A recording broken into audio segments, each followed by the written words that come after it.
It's August 3rd, 2014, and in the early morning hours, ISIS militants are surrounding the ancient Yazidi heartland of Sinjar in northern Iraq. Within 72 hours, an entire civilization that had survived for over 2,000 years would face systematic extermination. Over 5,000 people would be killed. More than 10,000 women and children would be kidnapped, and 400,000 people would be forced to flee their ancestral homeland. But here's what most people don't know. This wasn't a spontaneous outbreak of violence. This was a calculated genocide, planned and executed with chilling precision by ISIS, targeting one of the world's oldest religious minorities simply because of their beliefs. The Yazidi Genocide represents one of the most systematic campaigns of religious persecution in modern history. Yet it remains largely unknown to the global public. While the world watched ISIS's theatrical executions and territorial conquests, a quieter but far more devastating campaign was unfolding against the Yazidi people. Today we're uncovering the truth behind this forgotten genocide. We'll explore who the Yazidis are, why ISIS targeted them specifically, and how a coordinated international response both saved lives and failed to prevent one of the 21st century's most documented genocides. This isn't just a story about religious persecution. It's about how quickly an ancient community can be pushed to the brink of extinction, and why understanding these warning signs matters for preventing future atrocities. By the end of this video, you'll understand why the United Nations, European Parliament, and multiple governments have officially recognized these events as genocide, and why this case has become a defining moment in international law. To understand why ISIS targeted the Yazidis so specifically, we need to understand who they are. The Yazidis are a Kurdish-speaking religious minority indigenous to the Kurdistan region, practicing Yazidism, a monotheistic faith that predates Islam by centuries. Their religion centers around the worship of God and 7 angels, with the most prominent being Melek Taus, the peacock angel. This is where the tragedy begins. ISIS and some extremist interpretations of Islam falsely equate Melek Taus with Satan, labeling Yazidis as devil worshippers, a complete mischaracterization of their beliefs. Here's what makes this particularly devastating. Unlike Christians and Jews, who are considered people of the book in Islamic theology and historically offered protection under Islamic rule, Yazidis were given no such consideration by ISIS. In their twisted interpretation, Yazidis had only 2 choices: convert to Islam or die. The Yazidi community had already endured what they documented as 73 previous genocides throughout history. The persecution by ISIS became what they call the 74th genocide, a number that speaks to the systematic persecution this community has faced for centuries. The Yazidi genocide didn't happen in a vacuum. It was the result of a perfect storm of factors that created the conditions for systematic extermination. First, ISIS had established territorial control over vast areas of Iraq and Syria, creating what they called their caliphate. This gave them the infrastructure and manpower to carry out large-scale operations. Second, the Iraqi government was in crisis.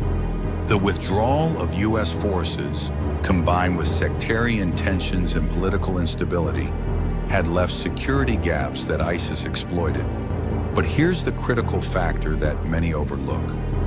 The Kurdish Peshmerga forces, who were supposed to protect Yazidi areas, withdrew from Sinjar just hours before ISIS arrived. Despite promises to defend the region, Kurdish security personnel conducted what witnesses described as an organized, planned withdrawal, leaving the Yazidi population completely defenseless. This abandonment was devastating. Many Yazidis had been prevented from fleeing earlier because Kurdish authorities had assured them of protection and even turned families back at checkpoints, telling them to return to their homes. When ISIS arrived on August 3, 2014, they found a population with nowhere to run and no one to defend them. What happened next wasn't random violence. It was systematic extermination designed to destroy the Yazidi people as a group. ISIS's approach followed a calculated pattern that genocide scholars recognize as textbook ethnic cleansing. The process began with separation. Men and women were divided, with males over the age of 12 being systematically executed. The United Nations documented that in village after village, the same pattern repeated: mass executions of men, forced conversions, and the kidnapping of women and children. The targeting of women and children was particularly strategic. ISIS implemented what they called a forced conversion campaign, but this went far beyond religious conversion. Yazidi women and girls were sold in slave markets, with ISIS even publishing price lists for different age groups. This wasn't just about ideology, it was about the complete destruction of Yazidi identity and culture. The numbers are staggering. According to UN investigations, approximately 10,800 Yazidi women and girls were trafficked into sexual slavery. Boys were forcibly recruited as child soldiers and indoctrinated to fight against their own people. But perhaps most telling was ISIS's own documentation of these crimes. They published articles in their magazine Dabik, explicitly justifying the enslavement of Yazidi women on theological grounds, claims that were immediately refuted by mainstream Islamic scholars worldwide. As ISIS surrounded Yazidi towns, approximately 50,000 people fled to Mount Sinjar, a barren mountain that holds religious significance for Yazidis. What they thought would be temporary refuge became a death trap. Surrounded by ISIS forces, with no food, water, or shelter, people began dying from dehydration and heat exposure within days. Children and elderly people were particularly vulnerable. The situation was so desperate that some people committed suicide rather than face capture by ISIS. The international response came in the form of US airstrikes and humanitarian airdrops. The Yazidi Genocide became one of the most documented genocides in history, leading to unprecedented international recognition. In March 2015, the UN Office of the High Commissioner for Human Rights officially classified ISIS's actions against Yazidis as genocide.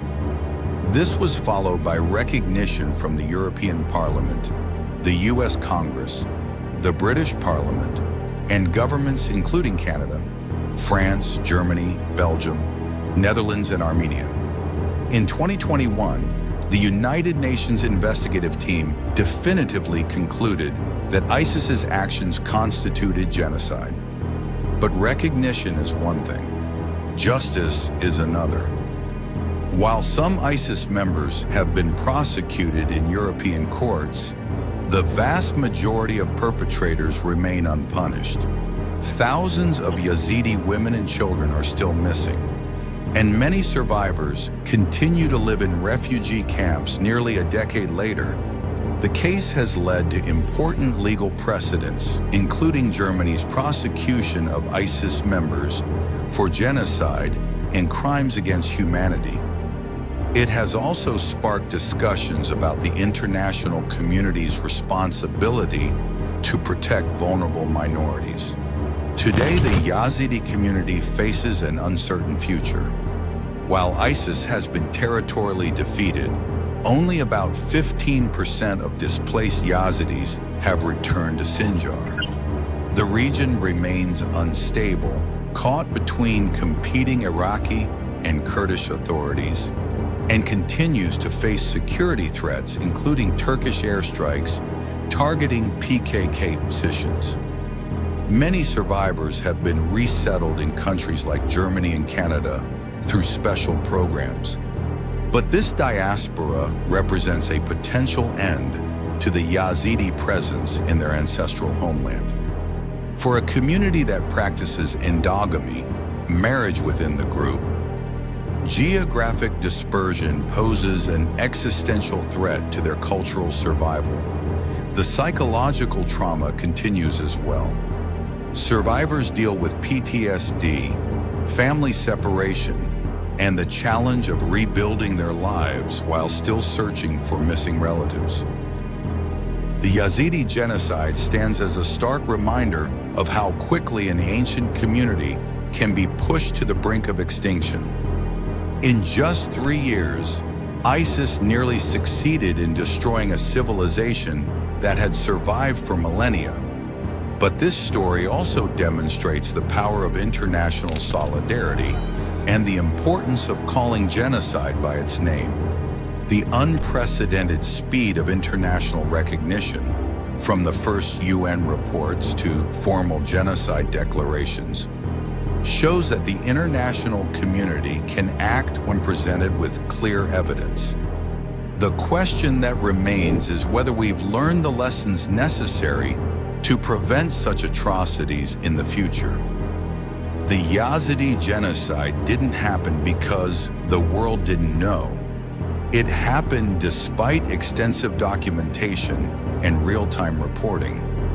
As we remember the victims and honor the survivors, we must ask ourselves, what are we willing to do to ensure that never again means something more than just words?